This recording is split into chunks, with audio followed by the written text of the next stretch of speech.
In the introduction scene of Guardians of the Galaxy, Guardians on a planet called Sovereign, where they had to protect valuable batteries from an interdimensional monster called Obelisk. The scene is vibrant, colorful, full of action and humor, infused with humor and particularly Baby Groot's antics. At one point, Groot even waves to Gamora and who tells him to get out of the way. Right, nature. This is the battle for the conflict that follows as Rocket steals some of Sovereign pilots at their console who react with frustration and anxiety, much like the gamers who in a competitive environment. Guardians banter back and forth with Rocket and has a wild, untamed look to it. Just after the guys, a mysterious figure who appear help them escape the Sovereign fleet approaches. This is revealed to be Ego. This meeting marks a significant turning point in the movie. Yondu, the blue-skilled Mohawk leader of Ravages, is shown in somber mode as he steps out of the pleasure house with some of his crew. In another scene, despite his tough exterior, Yondu is weighed down by inner turmoil. Stakar confronts Yondu. Stakar is played by Sylvester Stallone. He is the high-ranked Ravager leader, clearly holding him in disdain for violating the Ravager code. The interaction is cold in charge with history. Despite Yondu's attempt to defend himself, Stakar remains resolute. He declares Yondu's actions have stained his legacy. This cuts deeply into Yondu as it believes that Ravager earning the respect of his peers was incredibly important to him. After the exchange, Yondu and Stakar award on Contraxia, where Stakar effectively exiles Yondu from the Ravager community. This discussion shifts to Yondu's Ravager crew. One of the Ravagers, Taylor's face, was large and imposing with a gruff demeanor, voices his frustration most vocally. And as Ravager's discontent simmers, Aisha, the High Priestess of Sovereign, arrives on Contraxia. She approaches Yondu with a proposition. Still seething from the betrayal by the Guardians, specifically Rocket's theft of Enula's battery, Aisha wants revenge. She offers Yondu a considerable reward if he and his crew capture the Guardians and bring to them. Yondu, troubled by the encounter with Stakar and discontent within his crew, considers Aisha's offer. The scene concludes with Yondu seemingly agreeing to the deal, though it's clear it's conflicted. This decision ultimately led to the mutiny by Taserface. After the Guardians crash land and meet Ego, introduce himself as Peter's father. Ego invites Peter, Gamora, Drax to his planet to learn more about their connection and purpose. And Nebula and Peter and Drax accompany him. And Mantis go on a journey. Mantis has these antennas and she can feel others' empathy and also to some extent control their emotions. But Gamora is very cautious. She is very doubtful of what is concerned about Ego's true intentions. She worries that he might be too eager to accept Ego at face value without considering the potential dangers. In the scene, Peter shares a personal story about how as a child he used to tell his friends that his father was David Hasselhoff, the famous actor and singer known for his role in Knight Rider and Baywatch. Gamora, in response to challenges Peter's sudden acceptance of Ego, what if the man is your Hasselhoff, right? She's suggesting that Peter might be projecting his childhood fantasy onto the Ego, wanting him to be the ideal father. Gamora's concern is that Peter's longing for a father might cloud his judgment. She worries that the Ego might not be the perfect father Peter dreamed of, and this will lead to disappointment or danger. So, Guardians are Ego's planet, visually stunning world. Ego is created by these powers, and there is a moment of light-hearted interaction between Peter, Drax, Mantis, where Mantis' unique physical features and abilities come into play. Peter, noticing Mantis' large, expressive eyes, make a playful remark about them. He jokingly says that her eyes are like a pair of headlights, comparing them to bright, large lights on the car. This is in lightweight. Peter's usual humorous and sometimes teasing nature. Mantis, who is a bit socially awkward and innocent, then responds by explaining her antenna. She says that antenna help people emotions feel them, and then Drax finds a situation absolutely hilarious because he says that he harbors feeling for Gamora. She reveals, and Peter tries to know her. The scene transitions to Ravager's ship where Yondu, Rocket, and Groot are being held captive. In the scene, Nebula confronts Yondu as he's eager to settle old scores, and Nebula holds a gun ready, aiming directly at Yondu. And Yondu still has the arrow that its famous whistles and its precision is known. And she shoots at him, and Yondu is weakened and subdued, and Taserface and the mutinous Ravagers take full control.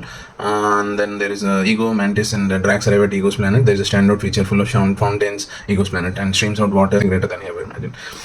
Ego begins to show Peter scenes inside globes and that are part of explanation for his origins, purpose, and his plan. One of the most significant parts in this sequence is Ego reveals how he spread his influence across the galaxy. The globes show some images of various planets that Ego visited, and these seeds, when activated, could eventually allow Ego to expand his consciousness and take over the entire universe. The emotional impact deepens as Ego shows Peter a vision of his mother, Meredith Quill, whom he admits he loved genuinely, but took a dark time when Ego reveals that he gave her the brain tumor that eventually killed her. And as Taserface begins to boast about his fearsome name, Rocket can't, back on Bahut, Rocket can't resist the opportunity to mock him. It's not intimidating, he finds it, and Rocket's reaction undermines Taserface's setup. He sarcastically questions Taserface, looked in the mirror and thought it was a powerful, scary name, but instead sounds like a clown would call themselves. The scene is filled with Rocket's typical snarky comments. Interaction adds tension between Rocket and Ravagers. In the scene, in Yondu's ship, Nebula is seen interacting with Kraglin. Kraglin is one of the most Yondu's loyal crew members who is now reluctantly following Taserface's order. And Yondu is freed from his restraint and regained control by Groot using his abilities to retrieve the fin which was taken from Yondu. Groot carefully places the fin in the Yaka arrow. The Yaka arrow is what he uses to whistle and precisely kills people in an instant, and it can go around the room all across and start really poking into people, and flies with precision, taking down several. It can take down several of the Ravagers in dramatic fashion. Yondu, along with Groot and Rocket, launch a full-scale assault on the remainder Ravager crew. Scene is intense, action-packed. Yondu and his allies find way through the ship, various weapons and tactics to overpower the crew. This climax scene involves Yondu and his team using ship's own weaponry to blast and destroy parts of the ship. After defeating the mutineers and regain control, Yondu, Rocket, and Groot make their escape. They leave the Ravager ship behind, now in ruins after the fierce battle. and Nebula arrives in her own ship, engages in intense battle with Gamora. She fires at Gamora and defeats her sister. Despite being attacked, Gamora manages to evade Nebula's blast and turns the table. And as the fight escalates, Nebula attempts to kill Gamora. Given her frustration and resentment, she is armed and resolute, showing her willingness to go to great lengths. After the battle, Nebula and Gamora have a charged emotional exchange. Nebula expresses her bitterness and pain. I am your sister. You are my sister, Nebula declares. We are always competing. We don't like each other. So, despite her anger, Nebula's words reveal a deeper vulnerability. She's struggling with her identity, her place, and been heavily influenced. Gamora responds to Nebula's revelation with a mix of empathy and frustration. She understands the root of Nebula's bitterness, but is also conflicted by her own feelings. Peter Quill, in a crucial scene where his father, as Ego connects with Peter, Peter's eyes turn black, symbolizing Ego's attempt to control and manipulate him. This transformation signifies Peter's deep connection to Ego's celestial power and the threat of being consumed by it. He's going to be consumed by this. Nebula and Gamora have a moment of reconciliation. Their past events and acknowledge the shared pain. The emotional moment is significant as it shows them they're able to understand each other's perspective and make peace. Yondu had been earlier fighting with Taserface and crew. His appearance is dramatic with his eyes bulging as he navigates. Yondu return signifies his crucial role in the unfolding events in intention to help the former crew and allies. Yondu and his crew engage in a battle with Raccoon and the Guardians. The confrontation is intense, reflecting the high stakes and the complex dynamics. During this chaotic period, Peter realizes the true extent of Ego's plan. The danger he poses, his eyes become black, indicates that he is controlled by Ego's power. The realization is critical as Peter needs to understand the fight back against his father. Mantis has empathetic ability, senses the turmoil and danger that Ego presents. Her empathy helps her to grasp the situation and assist in Ego combating Ego's influence. Drax, through his sequence, is involved in battle. His actions are straightforward and aggressive, and he fights against Ego's forces. Situation unfolds. Gamora and Nebula have deep understanding of their sisterly bond and the stakes involved in their battle against Ego.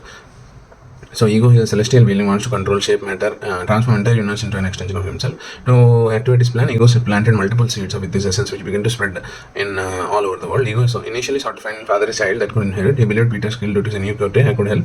Ego intended to use Peter to help complete his plan by connecting the Peter to the power of the orb and convincing him of the familial bond. As Ego's plan near completion, he prepares to activate the final stage. This is using the energy source to complete the transformation. Ego is ultimately a quest for control and power, and it places him in direct conflict with Peter and the Guardians of Galaxy, who must stop him to save the universe from being consumed by Ego's self-serving vision. After the intense confrontation with Ego, Peter Quill and the rest of the Guardians manage to escape from Ego's planet. They flee from immediate danger and find refuge. Yondu and his loyal crew arrive, including Rocket and Groot, arrive. The inside Yondu ship, one of Yondu's crew members, the blue skin Daviji, is sitting comfortably. Antagonistic towards the Guardians, and Sovereign, led by Aisha, is now intervening and likely to capture the deal with after the Sin Guardian ship as well as environment is affected by this intense burst. Yondu wielding his signature Yaka arrow is in the midst of this. The arrow is a powerful weapon that Yondu controls with a crucial item or device in a specific location. He has to plan so that it will explode and destroy Ego. Yondu and Peter Quill are engaged in the final confrontation. Yondu has been aiding Peter and Guardians. He is now confronted with the dire consequences. Peter, he covered in Ego's blue energy, is at the heart. Ego, having been exposed and confronted, is the process of disintegrating, losing his power. His ability to manipulate matter is being undone. The storm of blue energy reflects the chaos and destruction caused by Ego's plan. The worlds are being destroyed as a result of ongoing conflict. As Ego tries to reassert his control, Peter resists his influence. His struggle symbolizes the internal and external battle against Ego's manipulation.